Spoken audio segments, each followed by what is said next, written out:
Hare Krishna, dear devotees. I would like to welcome all of you for our study of Sri Bhagavad Gita. So yesterday we have discussed the verse number till verse number 3. Hare Krishna Prabhu, Dandavat Pranam. Hare Krishna, Prabhu. Dandavat Pranam. So we'll continue from verse number 4 today. Right? Yes. Sharing you the screen. So we have seen yesterday how, just one second. Hare Krishna, Hare Krishna, Krishna Krishna, Hare Hare. Yes.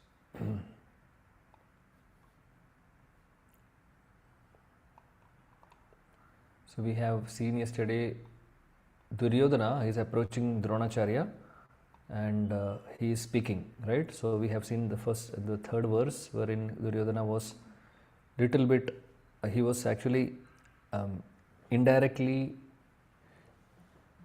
teasing his teacher. He is actually pointing out the mistake of Dronacharya. That's what we have seen in the last class. Okay, so let's go from verse number 4. Atra shura maheshwasa bhimarjuna samayudhi yuyudhano viratascha drupatascha maharata. Someone can recite?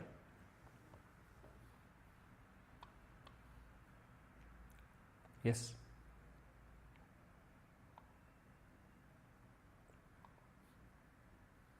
No one?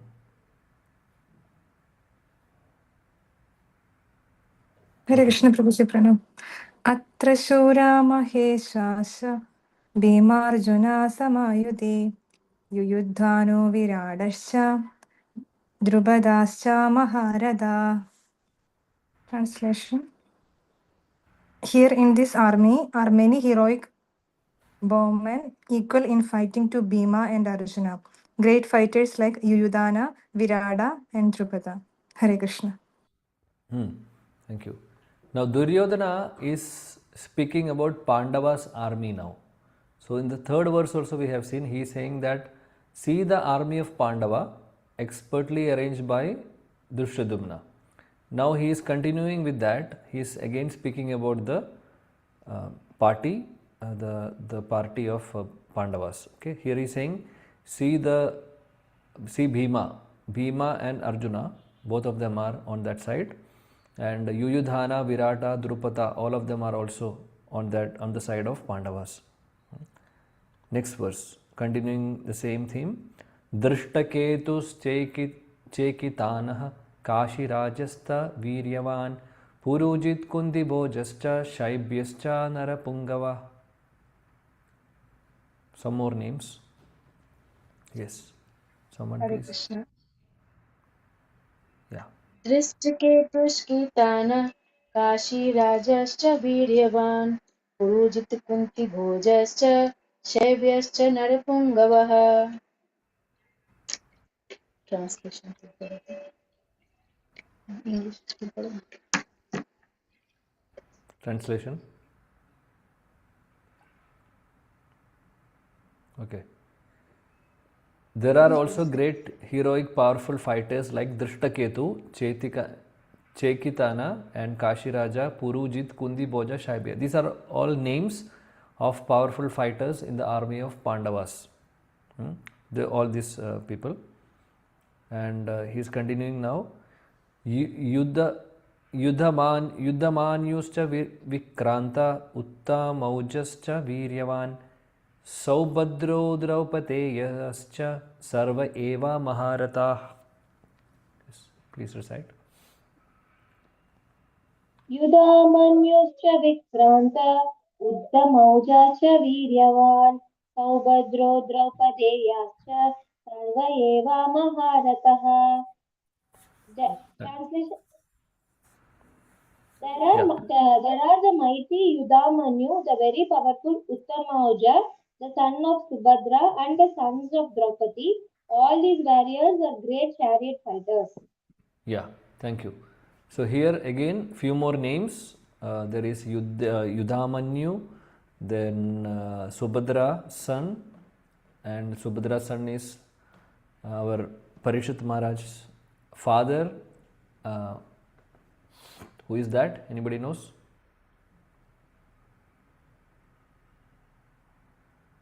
Yes? Abhimanyu. Is Abhimanyu.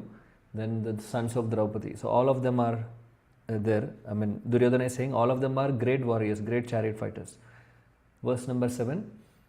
Asmakam tu vishishtiyat ye tani bhoda dvijottama nayaga mama sainyasya samnyartam tan bravimite. Yes. Please recite. Hare Krishna. Asmagam tu vishishtaye tani bodha dvijotama nayaga mama sainyasya samnyartam tan bravimite. Translation. But for your information, O best of the Brahmanas, let me tell you about the captains who are especially qualified to lead my military force. Hare Krishna. Now Duryodhana in the last 3 verses, 3, 4, 5, 6, 4 verses, he was speaking about Pandava's army. Now he is going to speak about his own army, Duryodhana's army. So he is going to say that. Let me tell you, O Brahmana, O best of Brahmanas. He is actually telling our Dronacharya that let me tell about my team. Yes. Now let's see. Bhavan Bhishmasta Karnascha Kripascha Samitim Jayah Ashwattama Vikarnascha Saumadattistataivacha. Yes. भवान् भीष्मश्च कर्णश्च कृपश्च समितिञ्जयः अश्वत्थामा विकर्णश्च सौमदत्तिस्तथैव च. Okay. Translation. Anybody would like to read, please? Hare Krishna. There are personalities like you, Bhishma, Karna, Kripa, Ashwatthama, Vikarna, and the sons of Saumadatta called Bhurishrava, who are always victorious in the battle. Hare Krishna.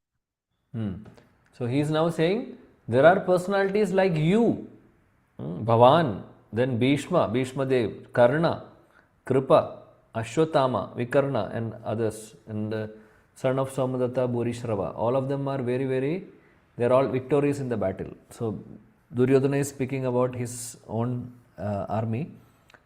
Continuing, Anyecha Bahava Shura Mad Arte Tyakta Jivitaha Nana Shastra Praharanaha Sarve Yuddha Visharada. Yes. Hare Krishna.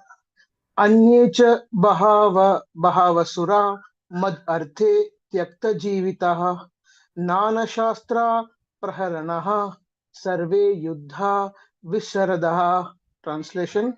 There are many other heroes who are prepared to lay down their lives for my sake.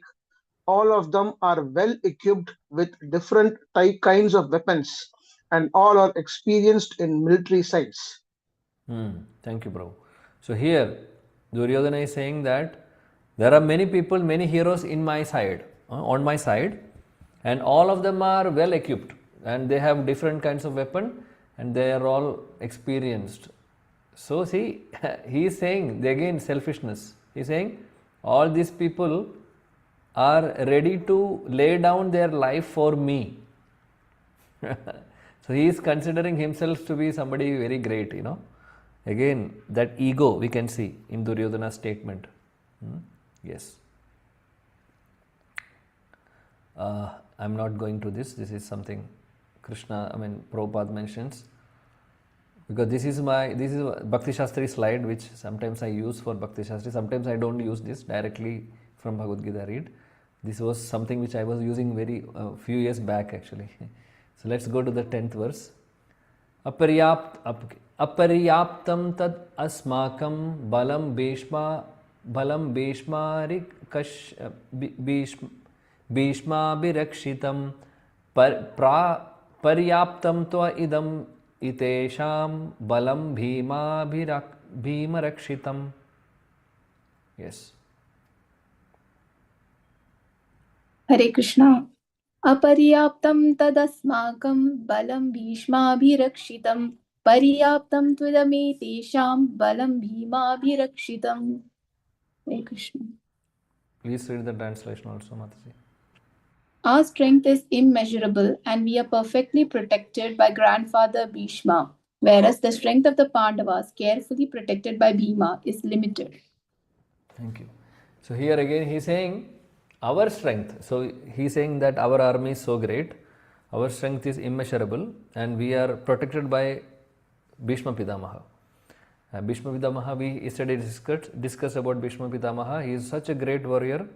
He can fight 10,000 Arjunas. He is such a great person in fighting, and also he is a pure devotee. Now he is saying we are protected by grandfather Bhishma, whereas the Pandavas are protected by, Bhima. Bhima is, again, he is a great fighter, he is a very big person, and that's what here Duryodhana is saying, that we are more powerful than them. Text 11.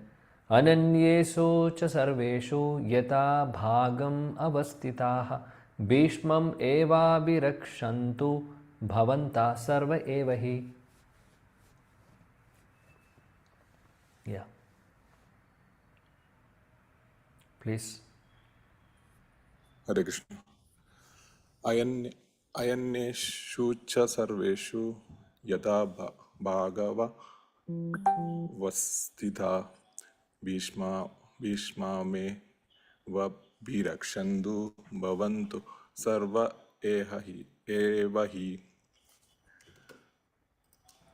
Translation. Now all of you must give full support to Grandfather Bhishma, standing at your respective strategic point in the flanks of army.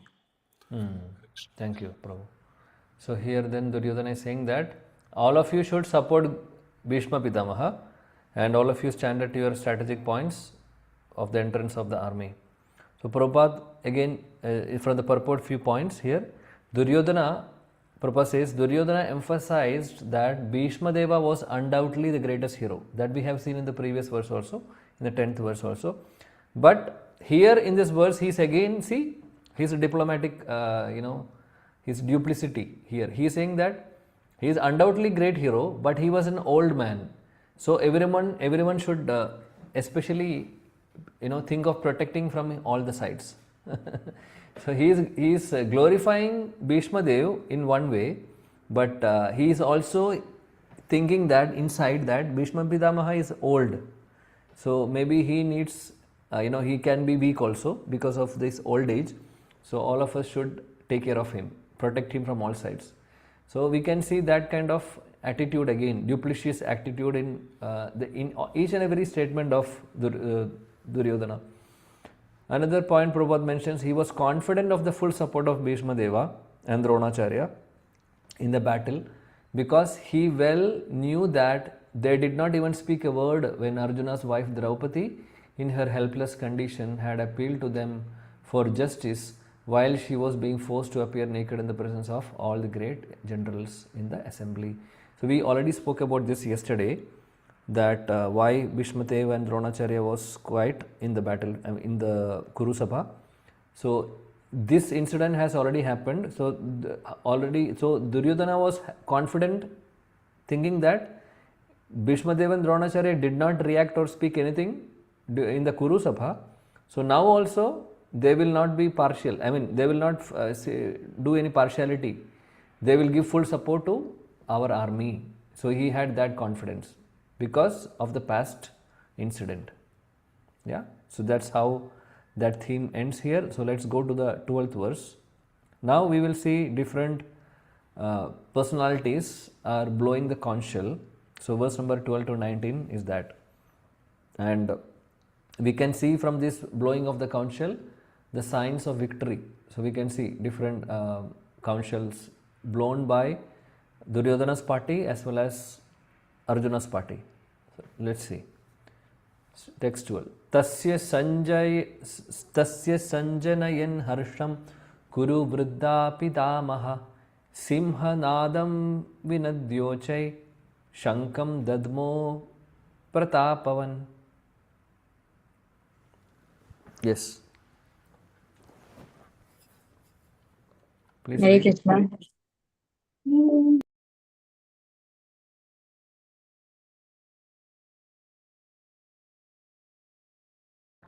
Yes, please continue. Hare Krishna. Tasya Sanjayan Harsham Kuru Vrinda Pitamaha Simhanadam Vinadoshe Shangandatmo Pratapavan. Translation. Then Bhima, the great valiant Bhishma. grandsire of Kuru dynasty, the grandfather of the fighter, blew his conch shell very loudly, making a sound like the roar of a lion, giving Duryodhana joys. Hare Krishna. Fine. Okay. So Bhishma is blowing the conch shell now first. Bhishma Pitamaha is blowing the conch shell very loudly, and it is said that it is like a sound, like a roaring of a lion. And hearing that sound, Duryodhana was happy. And Prabhupada mentions in the purport, indirectly by the symbolism of the conch shell, he informed his depressed grandson Duryodhana that he had no chance of victory in the battle because the Supreme Lord Krishna was on the other side. Again, this is what is in the heart of Bhishma Dev. So Bhishma Dev, in the heart of Bhishma Dev, he is speaking himself.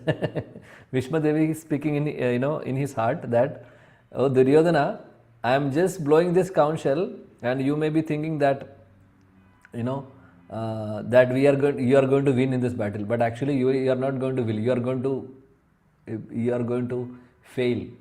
You will be losing the battle, and because what is the reason? Because Supreme Lord Krishna is on the other side. So this is the heart of Bhishma Dev. Yeah. Next verse 13. Tata shankasta bheryascha panavanaka gomukaha सहसेवाभ्य हन्यन्त सा शब्दस्तुमुलो भवत्. Yes. Hare Krishna. Tada sankascha beryascha vanavanka gomukha sahasaiva hanyanda saddas tumulo bhavat. Translation.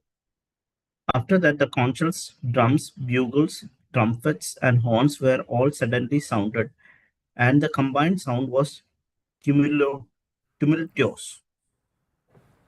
Thank you. So after Bhishma Dev, now another party, another soldiers, they started blowing their own conch shells. Then there is sound of conch shell, drums, bugles, trumpets, so many things. So it was a combined sound of tumultuous sound in the battlefield. Okay, now let's see on the other side what is happening. Pandava said, Tada shveter hayer yukte mahati syandane sthitau madhava pandavaschaiva divya shanko pradatmatu. Yes.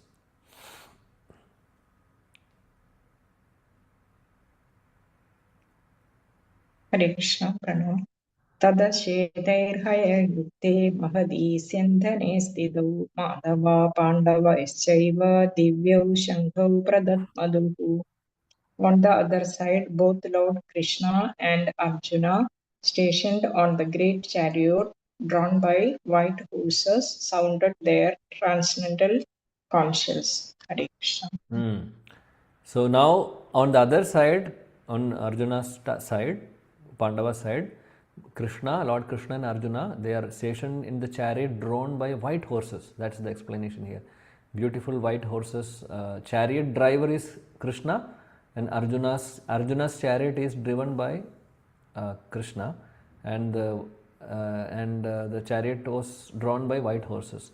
and both of them sounded their transcendental conch shell. See, their conch shells are mentioned as Divya Shanku. Divya means transcendental or spiritual. Divya Shank, Divya conch shell. So, Prabhupada mentions in the purport, victory and fortune were awaiting Arjuna, as indicated by the transcendental sound produced by the conch shell of Lord Krishna. The meaning of transcendental is nothing but spiritual or beyond this material things. Something beyond the material things are called as transcendental. So here, this is the victory sign or fortune. It is mentioned that this transcendental Divya Shanku sound from Krishna and Arjuna is the sign of victory. Another sign of victory, Prabhupada mentions here, our acharyas mention that the chariot on which both the friends who, Arjuna and Krishna, they were seated had been donated by Agni Dev. So the this chariot of Arjuna is a gift from Agni Dev, the fire god, to Arjuna, and this is a very, very special chariot. It's not an ordinary chariot, and this chariot was capable of conquering all the sides. Means it is so powerful, so blessed chariot. So wherever it was drawn over the three worlds, like wherever this chariot has been taken, that side can be conquered. That much powerful is the chariot. So there's another sign of victory. So there are two signs of victory. One is the conch shell of Krishna and Arjuna.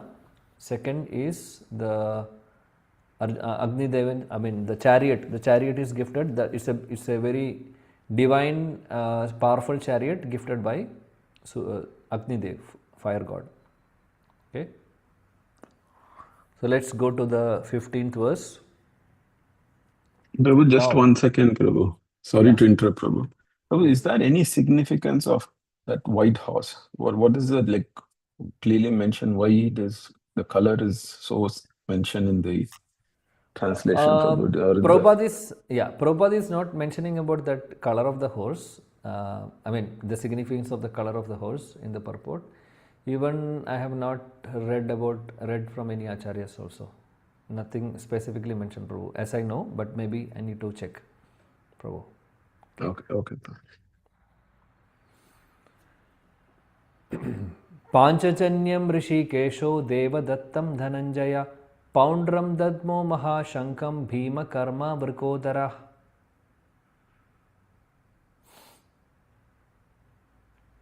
Hare Krishna. Panchajanyam Rishikesho Devadatam Dhananjaya Poundram Tatmo Mahashangam Bhima Karma Vrigodara. Translation: Lord Krishna blew his conch shell called Panchajanya, Arjuna blew the Devadatta, and Bhima, the voracious eater and performer of Herculean tasks, blew his terrific conch shell called Poundra. Hare Krishna. So now here there are different conch shells from different personalities. Again, there is one more verse. Let us read this also. First, I will just read the first verse only. Ananta Vijayam Raja Kunti Putro Yudhishthiraha Nakulasaha Devascha Sughosho Manipushpago. So this verse, here also some names of the conch shell is mentioned. So I have put here in a table form. So Rishikesha is Krishna. Krishna's conch shell name is Panchajanya. Dhananjaya is Arjuna. His conch shell name is Devadatta.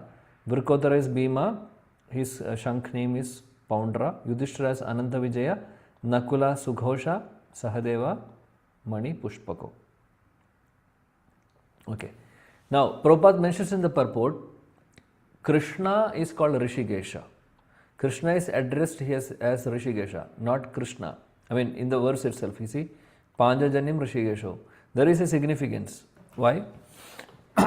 The meaning of Rishikesha is one who is the owner of all senses, or we can say that one who is the master of the senses. So Krishna is the master of all senses, and he directs the senses of all living entities in terms of their surrender. So if we are surrendering our senses to Krishna, then Krishna will be actually directing our senses. If we are surrendering to Maya, then we will be, our senses will be going in that direction. So he will take the charge of our senses depending upon the level of our surrenderance to him. That's the point. Here in the battlefield, he directly controls the transcendental senses of Arjuna. Here, because Arjuna is completely surrendered to Arjuna. Arjuna, yesterday we discussed that pastime also. When Krishna asked Arjuna, what do you want? He said, I don't want your army, Krishna, but I want you. Right?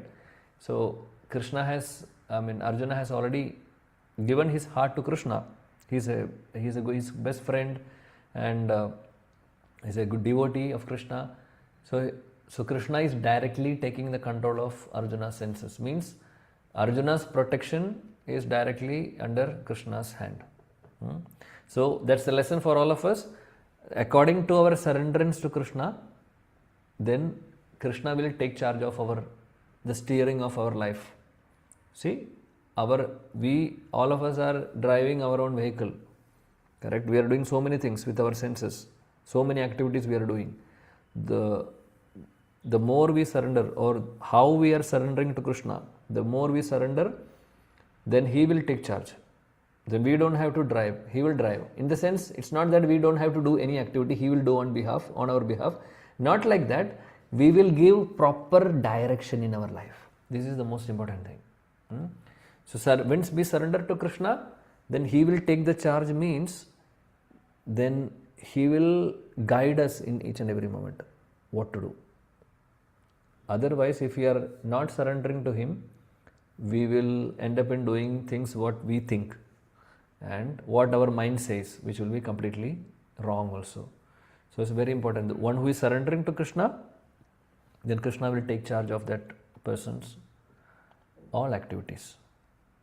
So, but please don't say that I am surrendering to Krishna, then tomorrow we are doing some wrong activity, though Krishna has asked me to do. That will not happen like that. That will never happen like that. Krishna will never, will never inspire us to do wrong thing. He will never inspire us. But if we are doing a wrong thing, then that means that vasana, that nature we have. And that is why we are doing. Because of the modes of material nature, we will see that. We will study that in the coming chapters of Bhagavad Gita.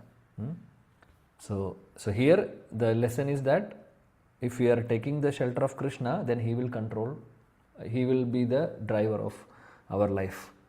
So here Arjuna has surrendered to Krishna. Because of that, Krishna has taken the charge of his everything. That's why he is now driving the chariot externally, but also he is actually driving his Arjuna's life is now in the hand of Krishna. He is taking care of him. So Arjuna is here called as Dhananjaya. So Dhananjaya is also why Dhananjaya? Why that name Dhananjaya mentioned here? Because the name Dhananjaya has a significance. How he got that name? Because when the Yudhishthira Maharaj was conducting a big sacrifice or different sacrifices, whichever he conducted, Arjuna was helping his brother to get wealth, from different places, different kings, different places. Because for conducting a sacrifice, so much wealth is required. So Arjuna was helping his brother for that. That is why Dhananjaya, his name. Now, Bhima is called as Vrikotara. There is a significance for that. Why? The meaning of Vrikotara is that he could eat voraciously. Means he eats a lot. Bhima eats a lot. At the same time, not only eating and sitting, and sleeping. He will eat nicely and he could perform Herculean task also, which nobody can do. He was such a powerful person. He can kill 10,000, he can fight against 10,000 elephants. Like that. He was such a powerful person actually. So he eats a lot and he also can do so many Herculean tasks also. That is why he is called as Vrikotara. And there is one pastime in the Mahabharata where he is killing a demon called Hidimba. So fighting against Hidimba and killing, because Hidimba was a very powerful demon and Bhima killed him very easily. Okay, first verse we already read. Anantavijayam Raja Kunti Putro Yudhishthira युधाकुलसः देवश्च सुघोषमणिपुष्पको काश्यश्च परमेश्वास Shikhandi च महारथा दृष्टद्युम्नो विराटश्च सात्यकीश्च च पराजितः द्रुपदो द्रौपदेयश्च सर्वशा पृथ्वीपते सौभद्रश्च महाबाहु शङ्खं दद्मु पृथक् पृथक्. Yes, please read.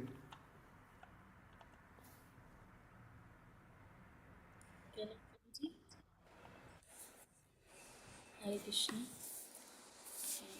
अनन्तविजयं राजा कुन्तीपुत्रो युधिष्ठिरः नकुलाशा देवश्च सुघोषमणिपुष्पकौ काश्यश्च परमेश्वास शिखण्डी च महारथः दृष्टद्युम्नो विराटश्च सात्यकीश्च पराजितः द्रुपदो द्रौपदेयाश्च सर्वतः पृथ्वीपते सौभद्रश्च महाबाहु शङ्खान् दद्मु पृथक् पृथक्. Translation. Hare Krishna.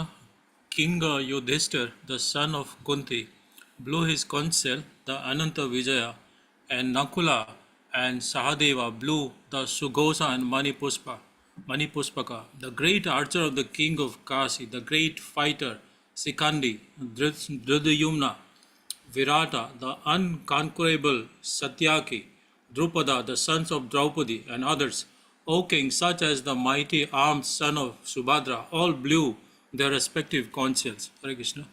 Thank you.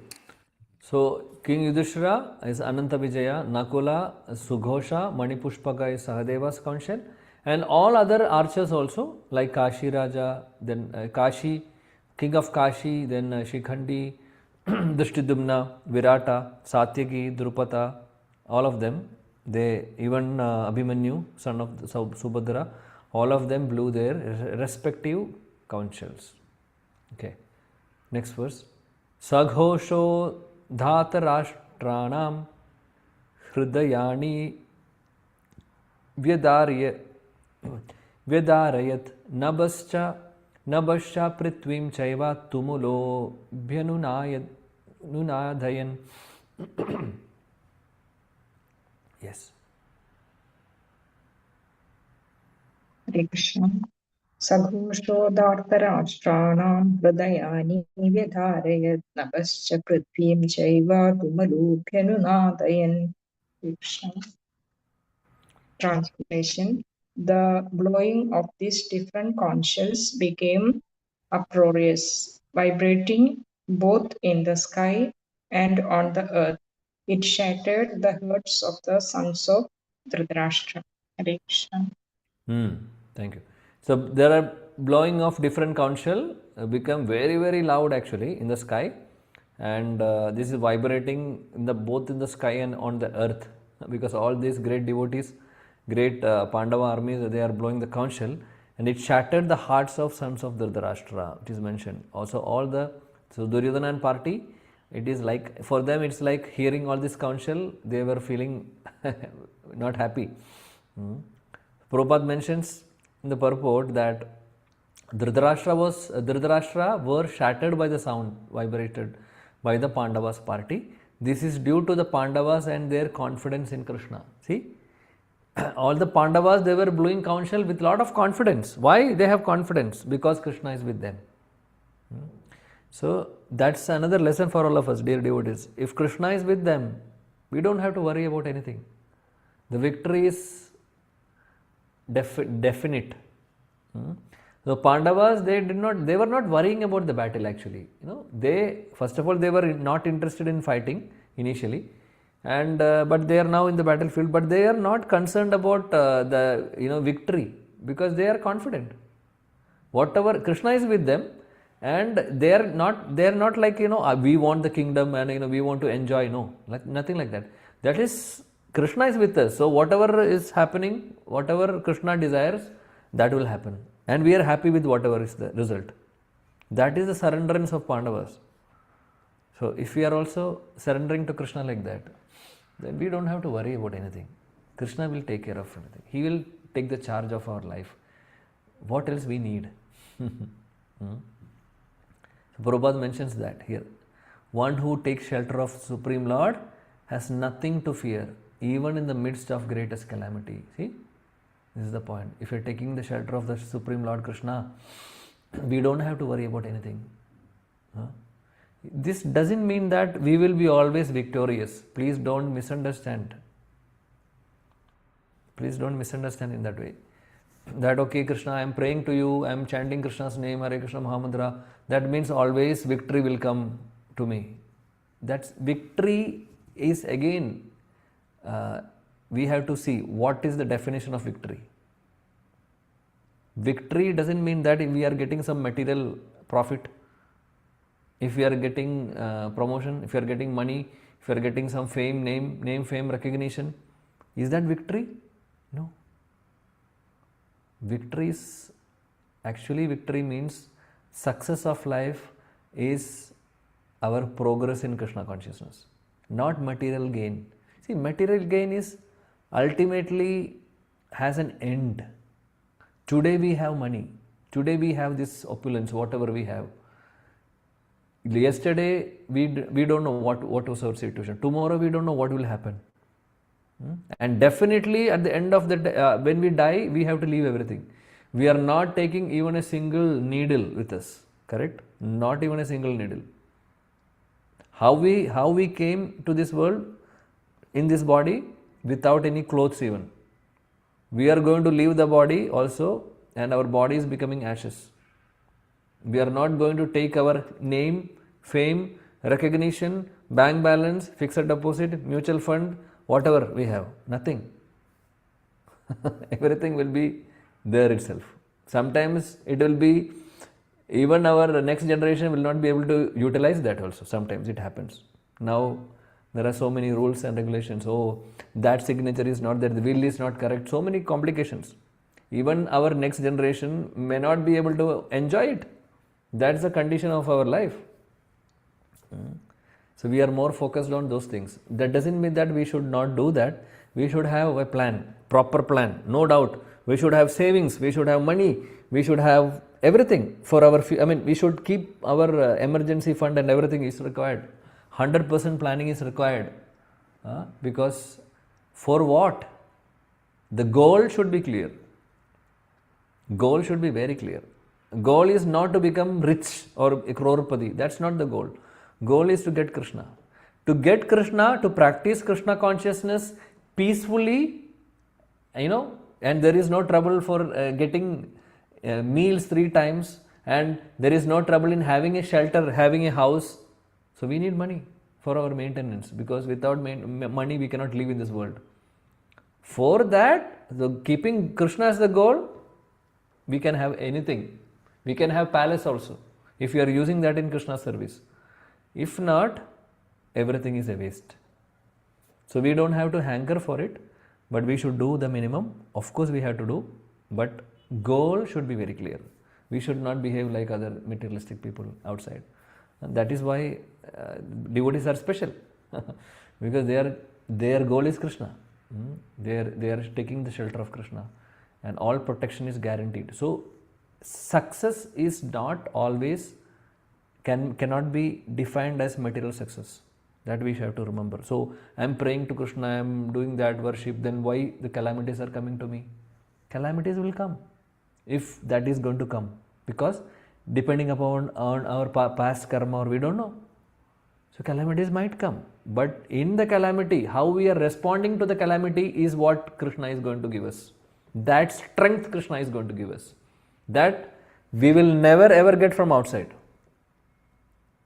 Any situation in life, we know how to manage it, how to handle it.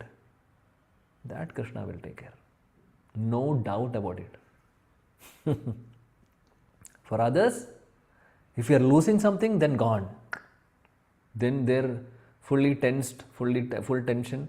Oh, that problem, this problem, too much problem. They are not able to handle the situation. People are committing suicide. People are doing so many things because they are not able to handle the problem. That will never happen if we take the shelter of Krishna. He will give us that strength to go through the calamities and how to respond to the situation in our life. And that is what we needed. And ultimately, not only that, and he will fix our consciousness in him and he will increase our faith in him. Ultimately, he will help us to get out of this material world. Then what else we need? Right? So, these are some of the lessons or some of the take homes for us today. So, we will stop here. It's already time up, and we will try to do from verse number 20 next class. Alright. So, Shri Bhagavad Gita ki jai, Srila Prabhupada ki jai, Samaveda Gaura Bhaktivinoda ki jai, Gaura Premanande. If you have any questions or any comments or any reflections, you can share.